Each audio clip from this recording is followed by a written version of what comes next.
My name's Over087 and welcome back to Arknights. Retracing our steps. After everything I went through. Alright, I think I finally solved the game audio issue. I'm hoping so anyway.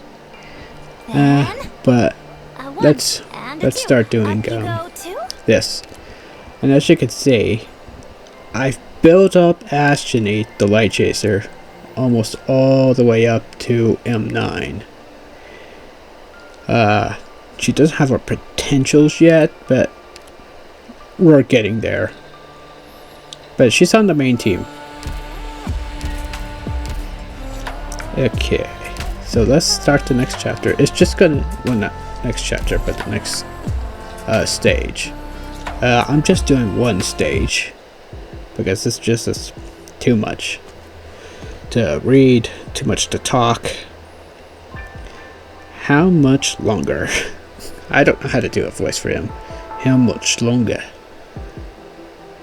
Patience, please, Mr. Bellingham.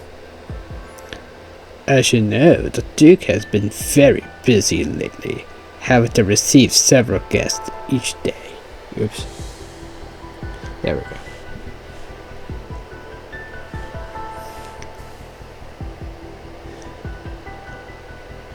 You should remember, sir, the last time I came here.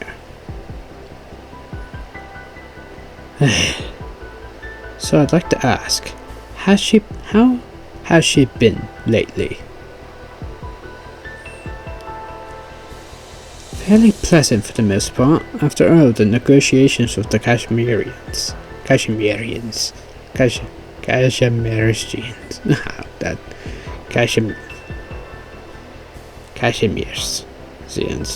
have been nearing completion over the past few days.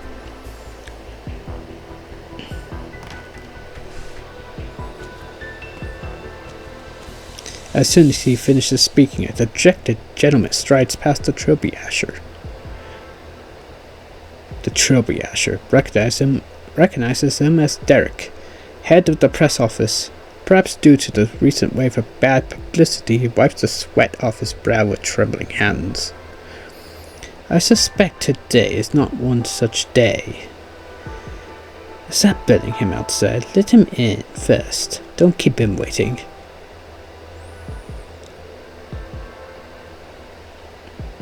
The butler nods, and the trophy asher hesitates for a moment before stepping into the room.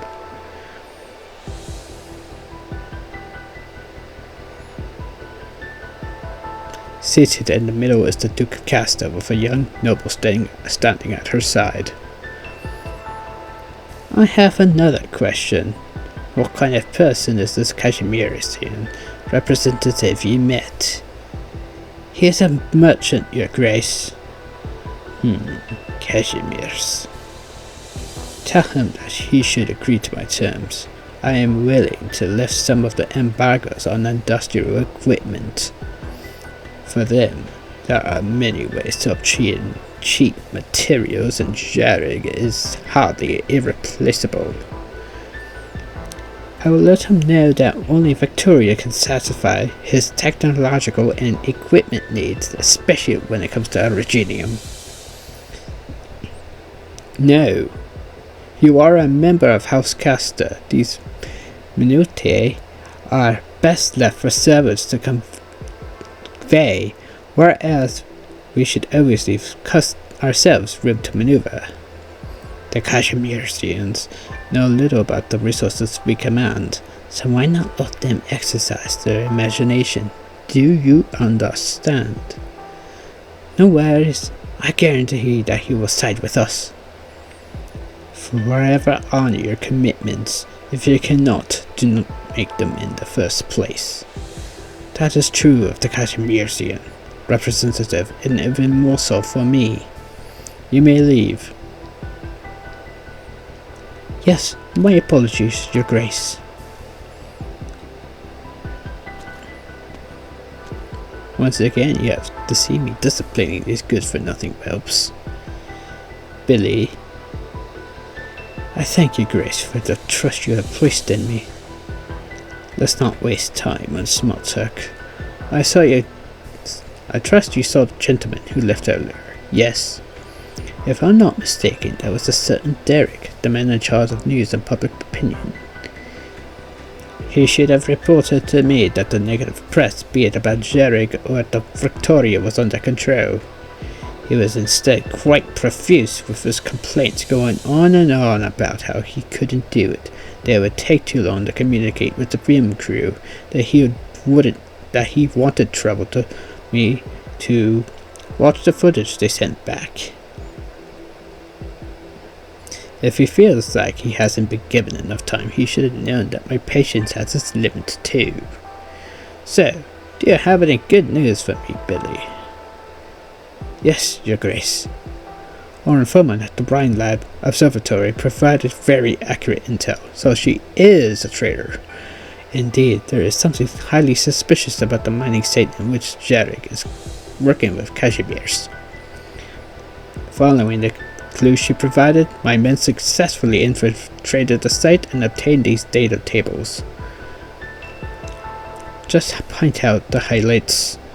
Please look at this section and the subsequent section on the next page. The firmware.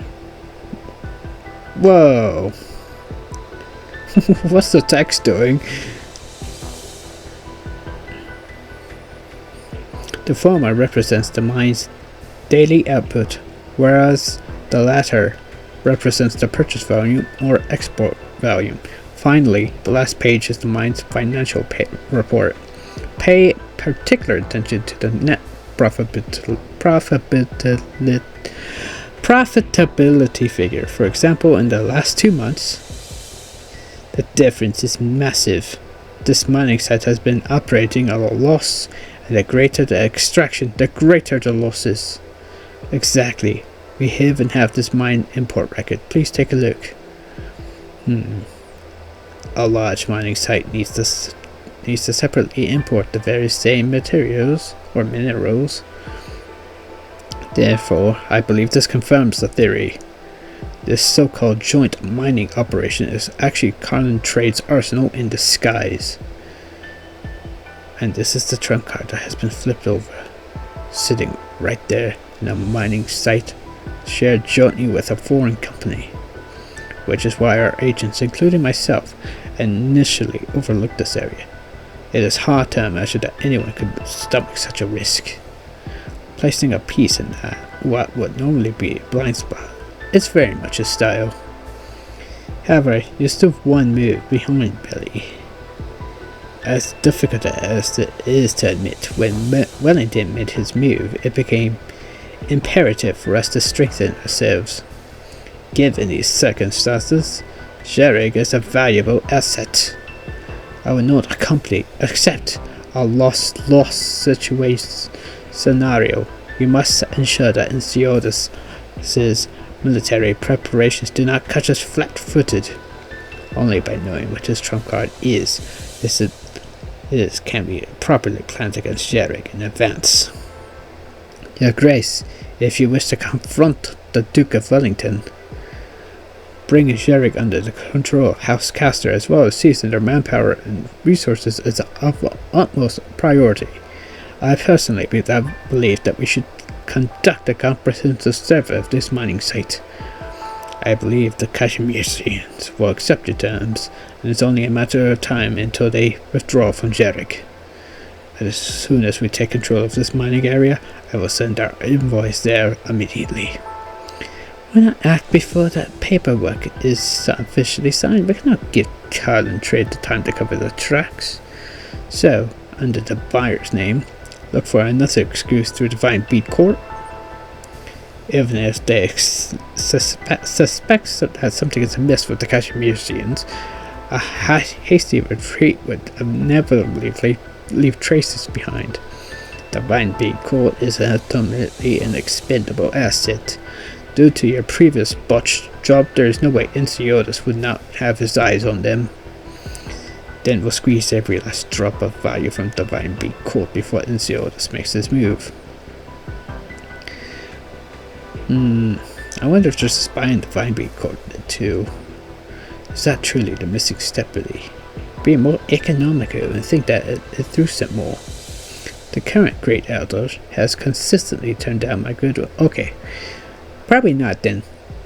And given the inability to mobilize the full strength of Divine Being Cold, we must be more careful when accessing the feasibility of this plan.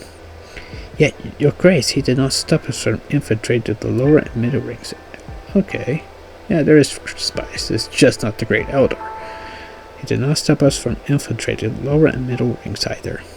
Perhaps this is Divine Being's Court's persistent arrogance, right for us to take advantage. Perhaps the lure of overthrowing Enceladus will prove to be a gift too irresistible for Jarrek's religious weakness. No, I'm fairly certain this would cause Jarrek to go into chaos no matter what. So, do you intend to? You are free to move the pawns inside the Divine Being Court as you please, but you must find out exactly what is going on within the mining site. Let us wait to see how Enceladus reacts. He might just give us another reason to get involved in Jarrek. Yes, Your Grace. Right, I'd like you to do me a favor. Derek left some odds and ends behind. Go ahead and take them. When it comes to our dealings with foreign nations, we must always have some journalist friends who make too much news.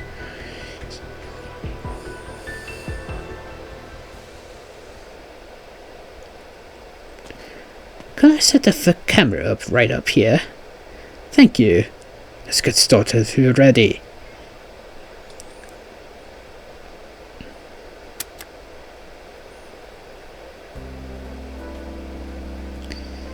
Venerable Great Elder Edsel, thank you so much for agreeing to this interview. I can sincerely hope you are willing to answer a few of my questions, as well as those of the countless others who want to know more about Jarrek. First, I'd like to ask about something that many around Jarrek have been curious about recently.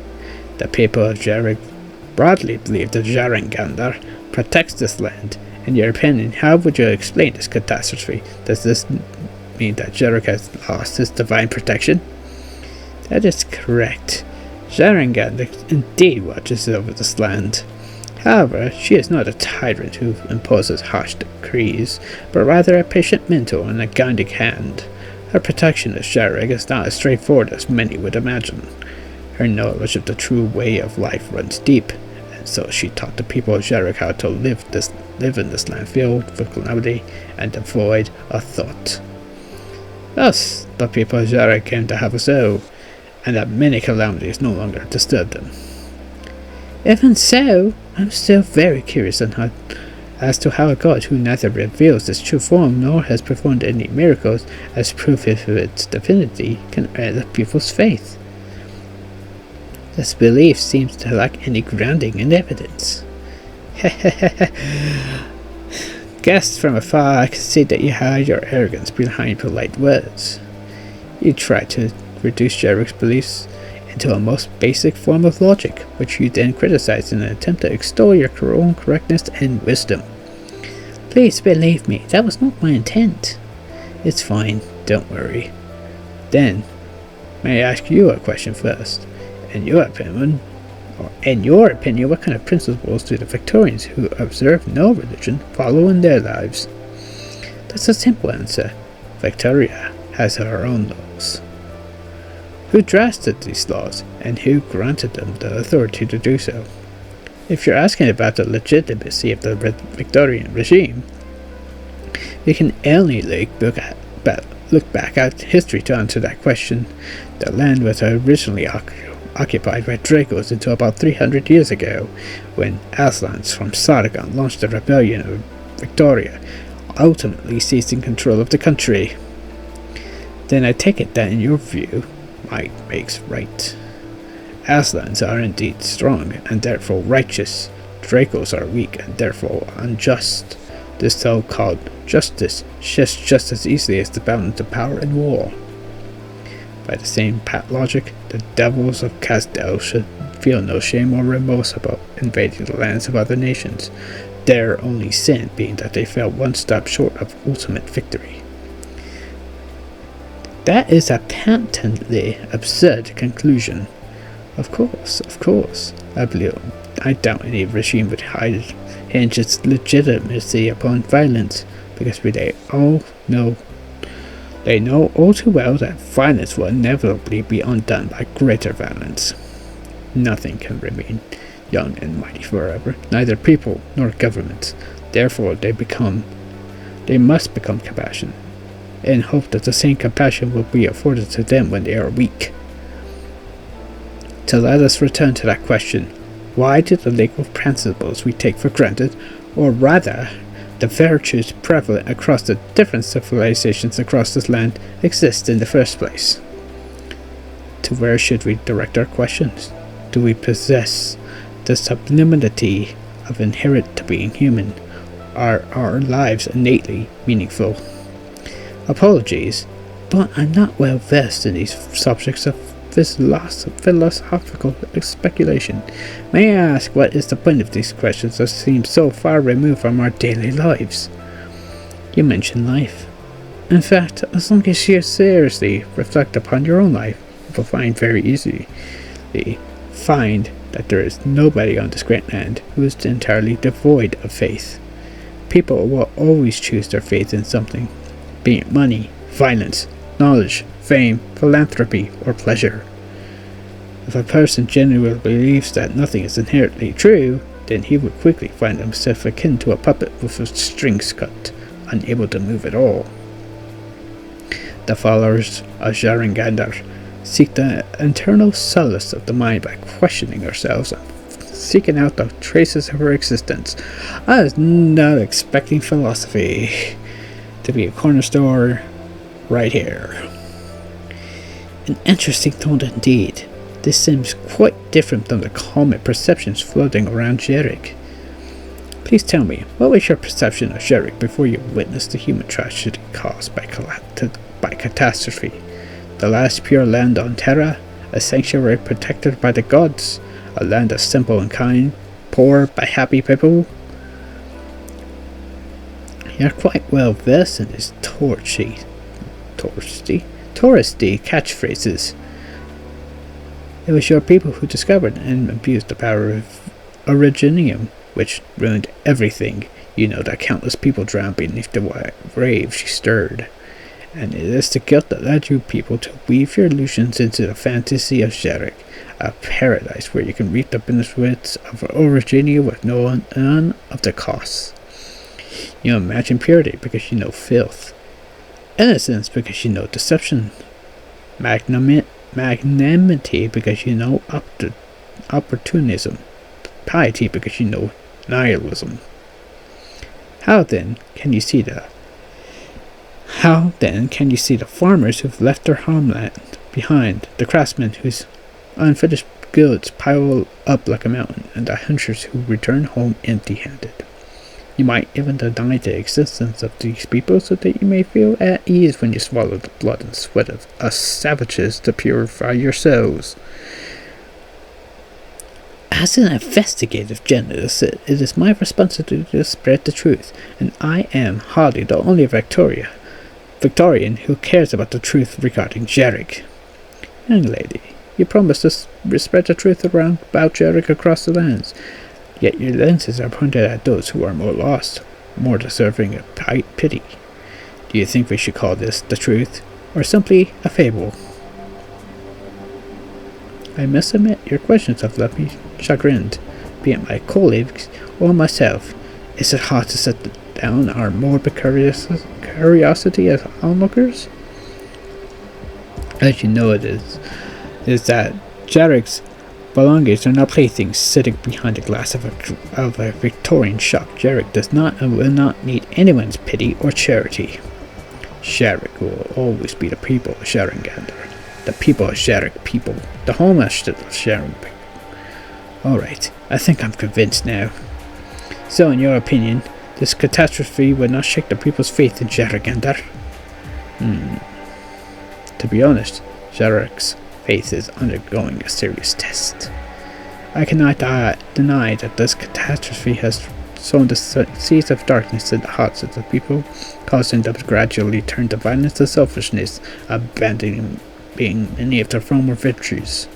Honestly, if it takes that much to force them to gradually turn to violence and selfishness and abandoning their own virtues. They didn't have very much faith to begin with. But was all of this due to catastrophe, a seed cannot germinate without the proper soil? The current turmoil in Jarek only proves that the people's beliefs had already changed long before the catastrophe itself, and the cause of all this is Enceladus. Are you referring to Mr. Enceladus Silverash, chairman of Caroline Trade? For thousands of years, Jarek has been spared from catastrophe by our adherence to the order laid down by our God. However, the Fine Big Court is not the rigidly conservative institution that outsiders think. It's doing that again. Even in the era before power was restored to the three clans, records in the Fine Big Court's halls of variety confirmed that the court was involved in and sometimes even instrumental to the vast majority of changes across Jarek's history. However, we simply remind ourselves constantly of the wisdom and virtue she taught us, ensuring that each step we take does not become counterproductive. And this order formed through the Fine Big Court has proven its reliability and stability over the long years.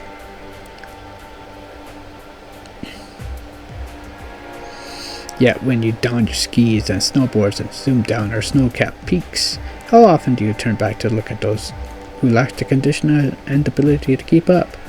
No matter how much you want to turn back and wait, the falling snow will obstruct your view until the exhilaration carried upon the wind engulfs your every thought. You believe that Jarek's current reforms are too radical. Therefore, if anyone can be held responsible for the current state of Jarek, it can only be Enceladus. So as an elder of the Fine Big Court, are you planning to make any changes in response to this situation? No, I won't lightly say that I'll be making any changes myself. I simply believe that, for thousands of years, the enemies of Jarengender have all vanished into the snowdrifts of history.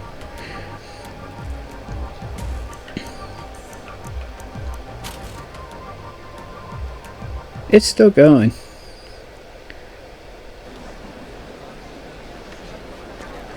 The registration documents are all here. Please make sure this envelope makes its way to Mr. Edelweiss of Colin Trade. Don't worry, we were established by Colin Trade and know Mr. Edelweiss very well. There won't be any mistakes. Glad to hear it.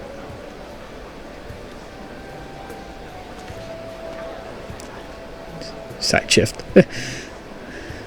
Elena turns her head somewhat nervously. After the catastrophe, the people of Jarek have largely preferred to remain at home with one exception, the market. Hundreds of people crowded together in residential areas, temples, stores, and street stalls, the sorrow on their faces making gloomy weather. Matching the gloomy weather, At the far end of the market, Joanna is gesturing to her with her hands, her mouth open as if beckoning for her to come quickly. Be right there. Gotta keep a long profile. Elena lowers her head and turns her face away, hurrying away against the flow of pedestrians. Countless Jarek people brush past her, while another Rhine Lab employee squeezes into the crowd and follows the current. Another? Caroline. Why should we choose the most crowded places?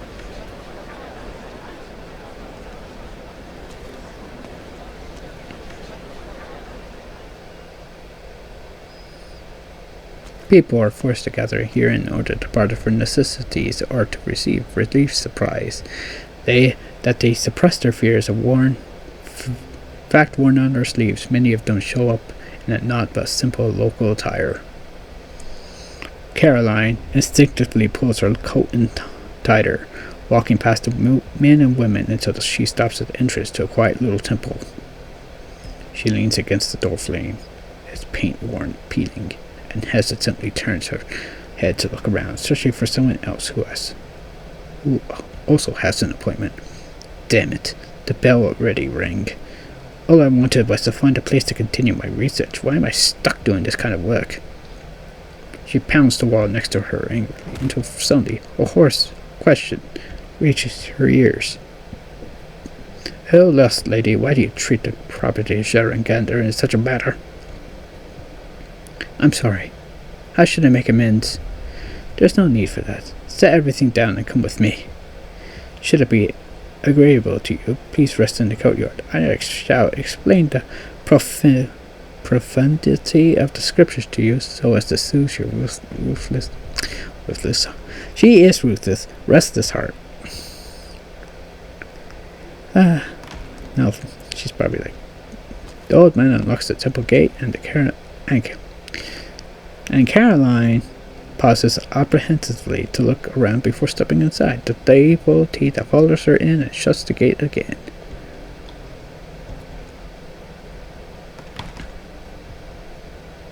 And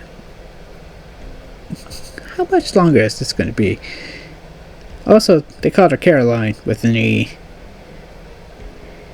Yeah, Caroline with an E. It's a Caroline without the E. You're the one they mentioned. The one who can bring me out.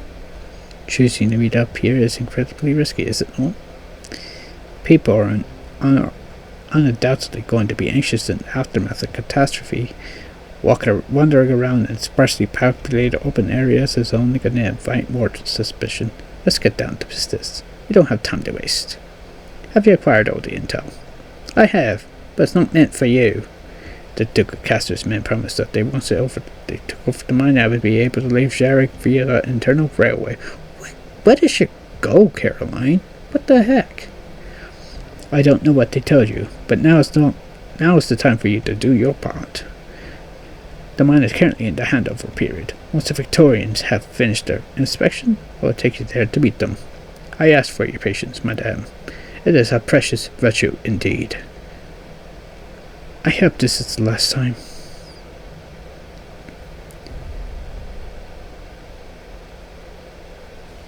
They've traveled far. They're already out in the snowy fields. Did you hear that? Hear what?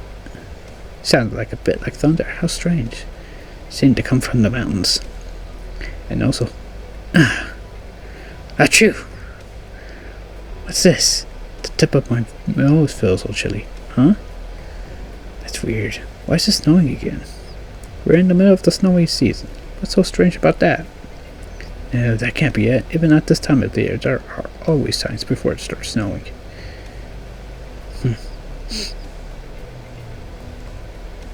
The girl lifts her head, her expression suddenly turning serious.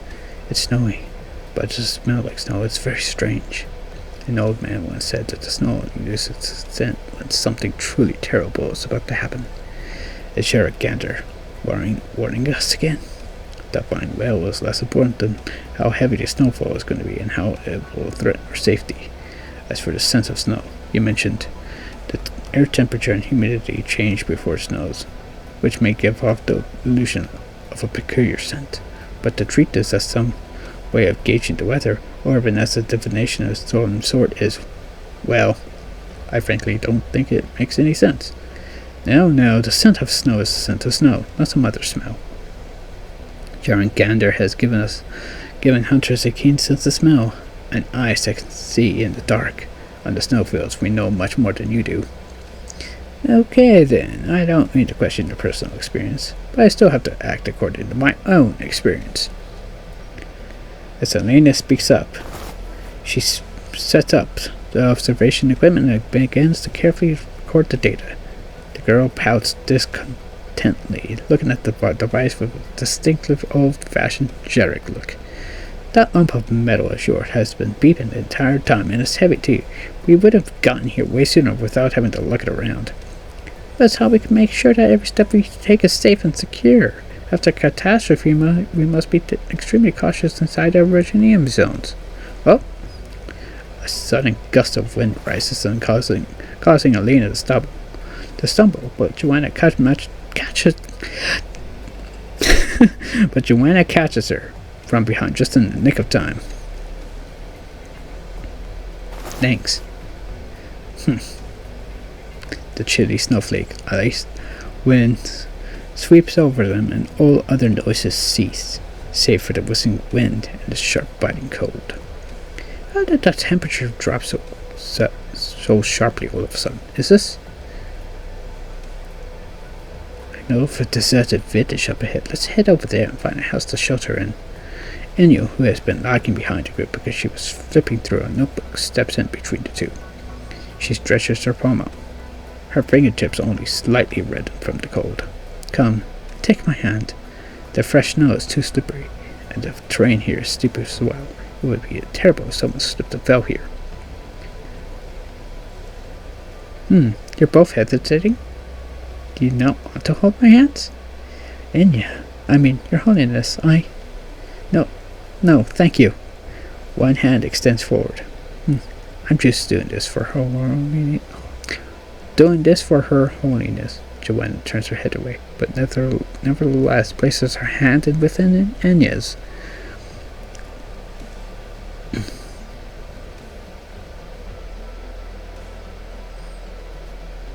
Phew. Thankfully, the temple is in a much better state than the other buildings because there are still people who come by occasionally to do repairs. The three shake off the snow from their cloaks. They arrive at the village only briefly before the snow starts to come down heavily, fluttering down like feathers. You two, go ahead and rest. I'll see if a fireplace here can still be lit. You can usually find a small woodshed behind the village temple. I'll go take a look. Need my help? I'm good. You didn't say you were going to do the weather forecast? Just go do your thing. I've already set it up. The measuring device will automatically gather data from our surrounding areas so I can help you carry. I told you I'm good. Don't follow me. Before Elena can even stand up, Joanna already manages to feel out the small door behind the temple statue with practiced ease. The layout of any Jeric monastery is more or less the same. The girl rushes out back and the door slams loudly behind her. Oh, did I do something to upset her? Maybe just a little, but not that much. Don't worry about it. Joanna is a kind girl, but even when she's grumpy, she still wants you to be warm. Just not like long ago when she protected me from assassins even though she despises me. However, for many of Jarik's villagers, your thoughts and words can hurt them, even if they are without malice. I'm sorry, I was too rash. That's not your fault, nor is it the fault of Jarik's people. If anything is that fault, perhaps it is simply your differences. Any sort of communication between your people is about these differences.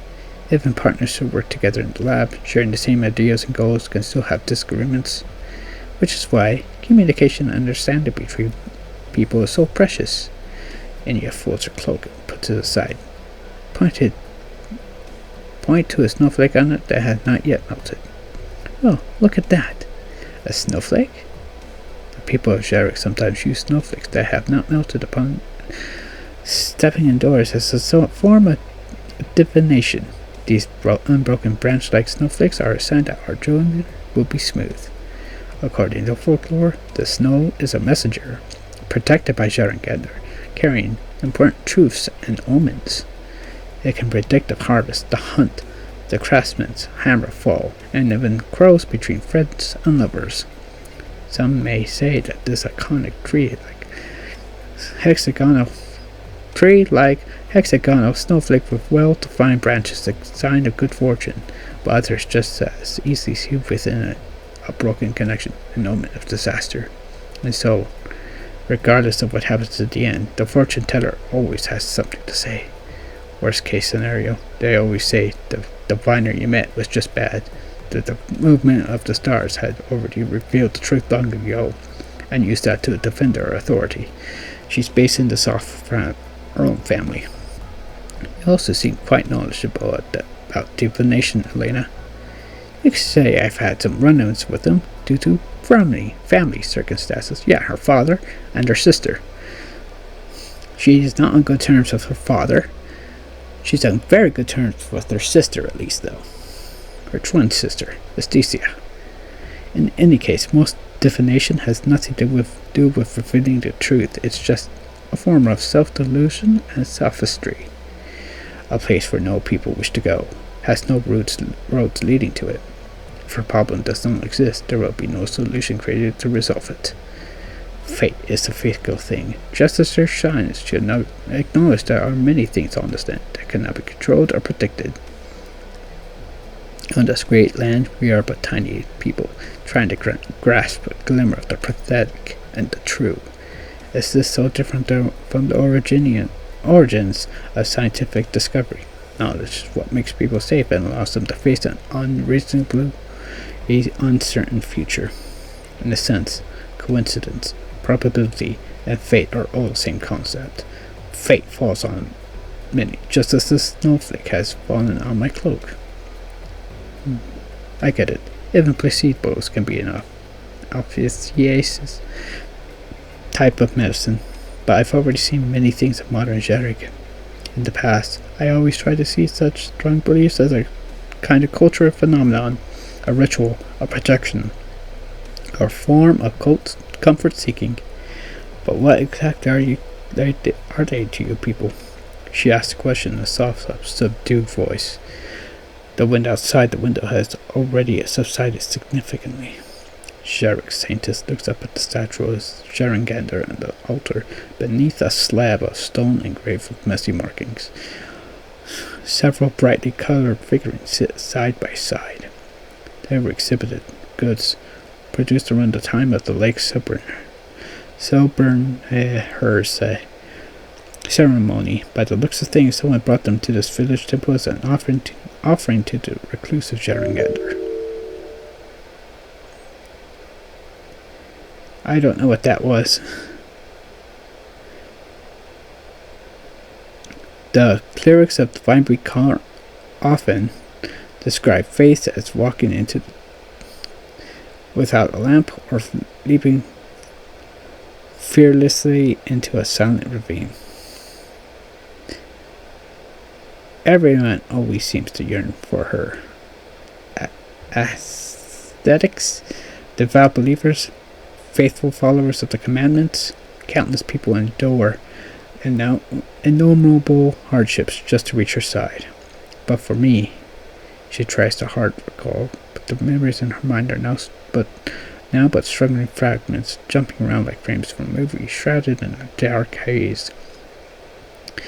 A strong emotion surges once more within Anya's heart. Trouble! Joanna suddenly rushes in with a gasp, firewood in her hands, her cheeks flushed from running. I just saw them coming down the mountain. Lots of Victorian cars, heading for the mine. Victorians? That mine is a joint operation with Cashmere's. What are they trying to do there? Have they already picked up our trail? Don't panic just yet. Regardless of what business they have with the mine, we have to hurry. Let's pack up our things and set out immediately. We need to be even more careful and discreet on the road ahead. Just a second, please. I need to pick up my instrument first, and then... Wait, how could this be? What are you dawdling around for? Hurry and pack it up. Oh, here, I'll help you.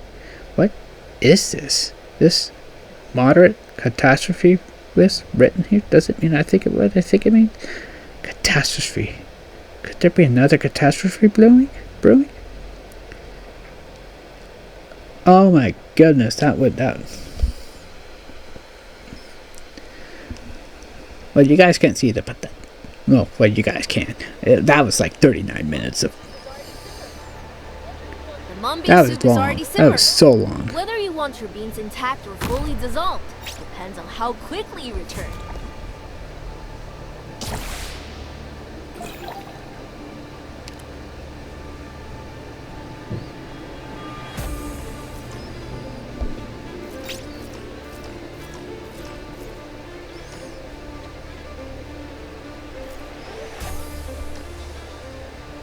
Don't rush me.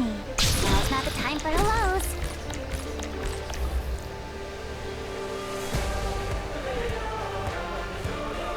Spring breeze, timely rain. Now we sow the grain. War. A word. In position. If We're running too late to run now. Nasty little thief. Okay, that's funny then. If your real branch and bone bear weeds, mounds and ruins bloom fields. Huh? Where's Shu?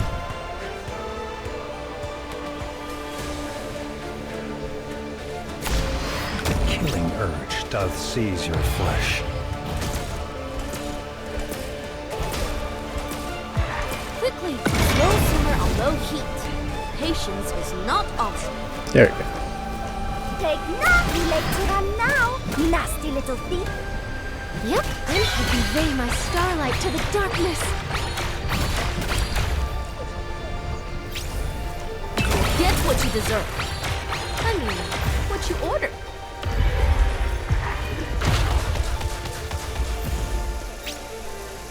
War. A word I've not Where the heck heard did Pepe in a go? long, long time. Oh, wishes. I beg you, coalesce. No, it doesn't really matter.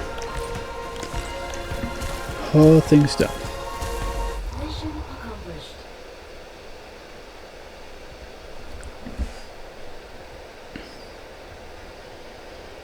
You know, it's real hard getting an audience with you these days in Zelda's. I'm truly sorry. I was unable to attend the Retracing funeral. Madam Scarius, I am deeply saddened by what has befallen the Browntail clan. Please let me know if there's anything Clan Silver Ash can do to help. Thanks, Sincerely. But that's not what I came here to discuss.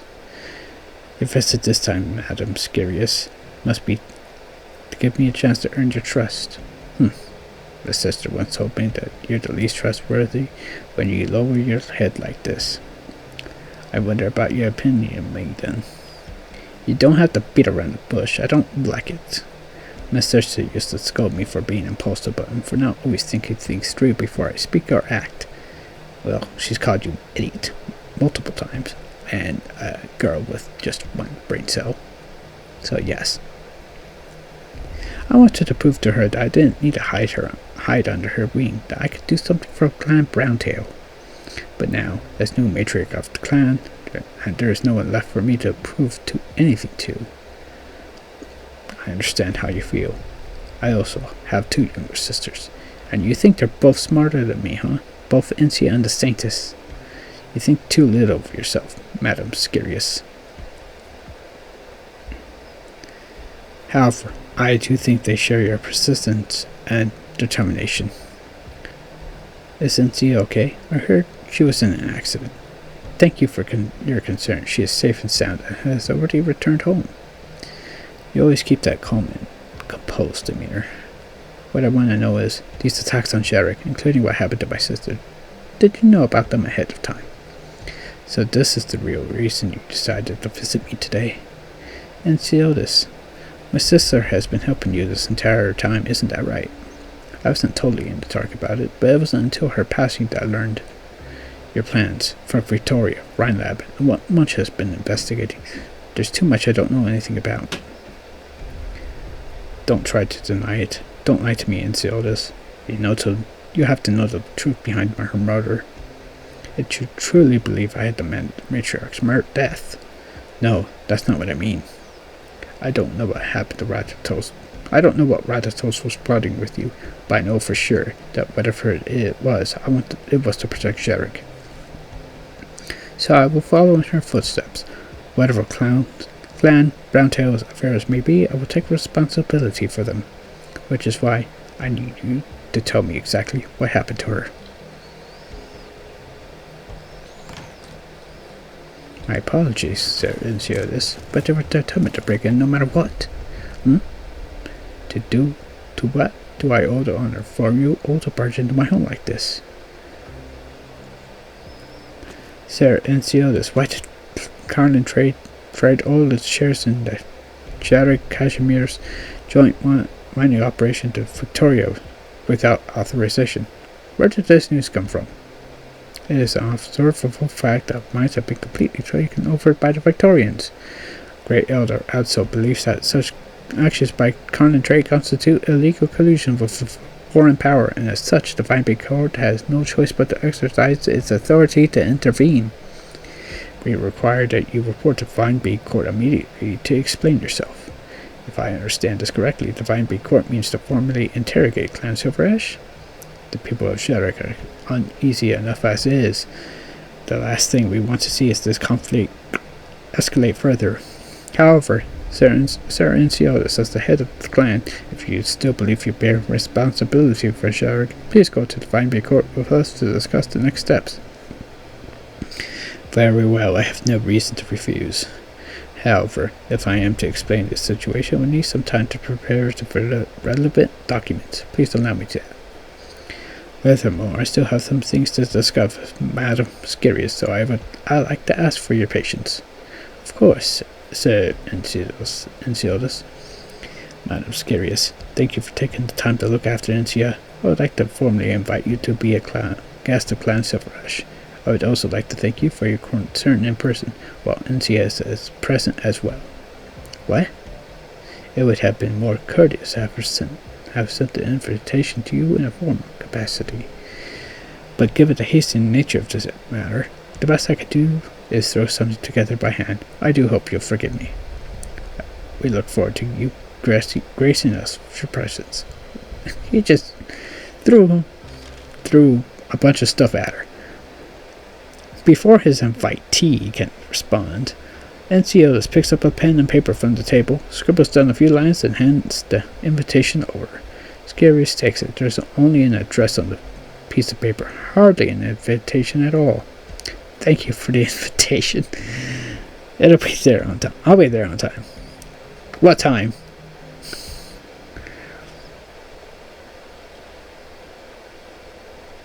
To Mr. Edelweiss of Common Trade. I hope this letter finds you well. At the time you are reading this, I am yet to receive set authorization from Rhinelab, so please take note. This letter does not in any capacity serve as an agreement or treaty between Rhinelab and Carlin Trade. Rather, it only represents my personal analysis of the recent phenomena in Shattuck. My specimens comes from the sound waves collected by the observation station at 3:19 a.m. on December 7th, 1101. I can say for certain that at that time an unidentified object fell from the sky onto Mount Carlin. Though the chain of evidence definitively linked the phenomena is still missing, a catastrophe did in fact occur 32 hours later. I do not intend to establish a casual link between these two things. If this crash is a singular event in history, then so too is the catastrophe. What I am preparing to do is confirm whether or not there is an empirical connection between these two events. Additionally, do forgive my frankness, but if the hypothesis that these two events are linked does bear out, the outcome for Jarek is not optimistic. Whatever factor that has protected Jarek from catastrophes over the millennia may no longer be effective, or at least be in an unusable state. I would, of course, love to write this off as a mere conjecture, but nevertheless, I hope that Carlin Trade will be adequately mindful of the potential risk moving forward. Caroline, and inside of more detailed information, has likely made similar inferences, but I am in the dark as to what her objectives are at this moment. I will strive to complete this research while maintaining an objective and rational perspective, and would greatly appreciate Carlin Trade's support in my efforts. Respectfully, Alina Urberka.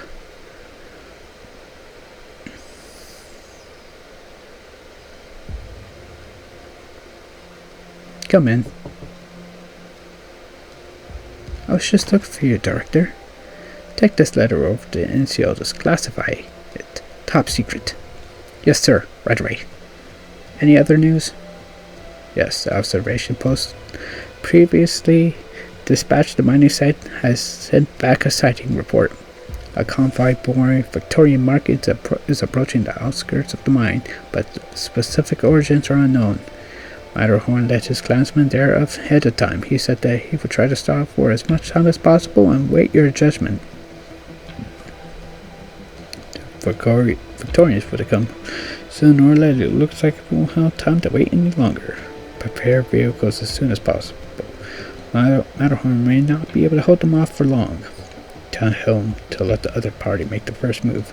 I prioritize observation. I will arrive shortly. Oh, still going. I'm warning you, don't get in our way if you know what's good for you. I'm simply following orders. The area ahead is a restricted warehouse, and nobody is allowed to enter without Carlin Trade's permission. As no one informed you, the housecaster has acquired all the Cashmere's rights to the site. To the best of my knowledge, the handover process is still underway. We were only notified by Cashmere's yesterday. Which is why we have to inspect all the assets in advance. If you have any complaints, you can take them up with Her Grace the Duke. Now listen to your betters and open the warehouse door post-haste. Finally, someone was talking to Mr. Gnosis, Edelweiss of Carlin Trade. It seems the introduction of our prepare will be going to waste, good sir. Of course, naturally, you also understand who I'm representing here. Due to your mismanagement and the resultant substantial financial losses, Her Grace the Duke has decided to dismiss some key employees of Carlin Trade deployed at the site, including the former executive manager. To this, I have no objection. I will cooperate freely during this handover process. Excellent. Now then, Mr. Edelweiss, please open the warehouse door. However, on this point alone, I cannot comply. What Matterhorn said is true. There indeed are regulations pertaining to this confidential warehouse. I humbly ask for yours and Her Grace's understanding. Based on the information I have, the security clearance level in this warehouse was raised just recently. What do you say to this, Mr. Edelweiss? Allow me to explain. This warehouse is mainly used to store various kinds of industrial waste, but recently the purification system and negative pressure ventilation system both malfunctioned. We temporarily raised the security clearance and strictly restricted access in the interim before professionals can handle the situation. I fully understand Her Grace's concerns about the assets required, but for your safety, could I ask that this inspection be postponed? I accept the risk at hand. Just open the door. All else aside, this is Jarek's mine. Should balloons leak or any other dangerous situations arise, Jarek does not rule out the right to intervene through administrative measures. Before you offer to take responsibility, I suggest you contact Her Grace the Duke once more. Good to see you again, Mr. Matterhorn. Pardon me, Father. I'm afraid I'll have to ask you to wait at reception for now. I currently have business for a diplomatic guest, Mr. Edelweiss, as expressly invited here by the Victorians. Since when is the Fine Big Court so concerned with temporal affairs? Today, both the clan leadership and the general public are dissatisfied with the way Carlin Trade has been engaging with Victoria. The Great Elder has summoned Sir Enciolus to an inquiry into the matter. Perhaps you will also need to report to the Fine Big Court soon. Why then, with a clear feel you need to accept an invitation to come here before that? I wish to ensure a smooth handover process, and hope that Carlin Trade is willing to cooperate to the fullest extent. Please open the warehouse door, Mr. Edelweiss. Given that that power has been restored by the three clans, perhaps the Fine Big Court would be more representative of Jarek's administrative measures. Matterhorn, open the door.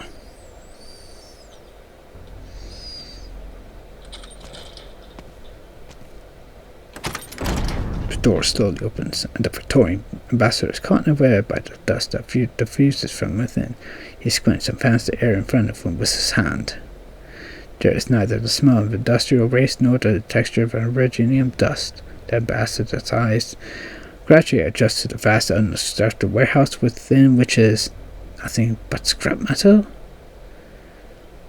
As I stated, there is nothing here but industrial waste. Please leave as soon as you finish your inspection. Staying here for an extended period of time would be detrimental to your health. Everyone, stay put. I'm conducting an inspection myself.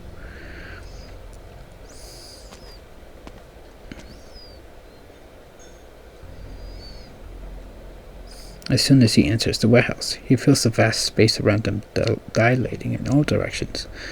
The steel frames stretching to the ceiling, surrounded by scrap metal of all shapes and sizes. There's no way such a large warehouse was set up just to store these things. It's far too pretentious. He approaches the bottom of one of the shelves and reaches out to rummage through it with no particular aim in mind. The clanging of metal echoes through the warehouse. Wait, is this... It's still half intact and I can still make out the insignia of Silver Ash's private army.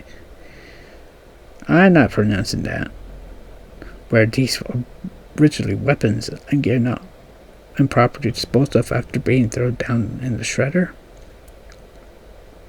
And the idea bubbles up, and he keeps looking elsewhere, though Carnage Trade has been quite meticulous. A few clues are bound to leak through, of this he is certain. Replicas of Victoria's newest equipment, as well as large caliber naval gun pods. Of failures unable to break through the technical barrier. The army designations, the insignias, many other terms in the Jariki language he quietly memorizes them all. Sir, are you done yet? Yes, I am.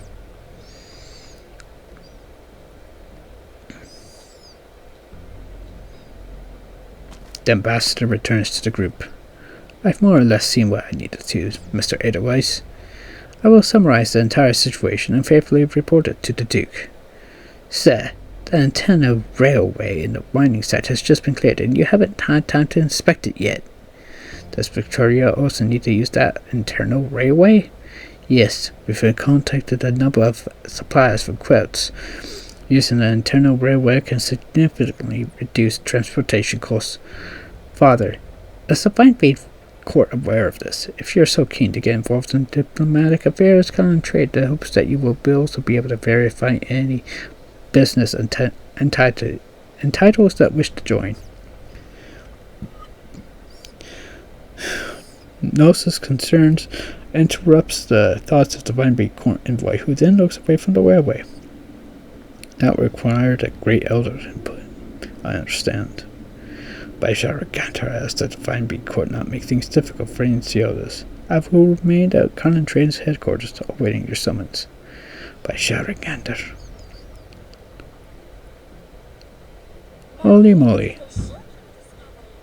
Now this is a shocking discovery. That's it for today. Any idea how we might celebrate this, Doctor? That is it. So, I hope you guys had. I hope this is a fun series for everybody. I am doing voice acting again. I just didn't want to do that last time because I just wanted to get the free 6-star. But I'm going to probably do either 1 or 2 stages each time. Probably just 1 because the story is so long. But I hope you guys have a good rest of your day. Bye everybody.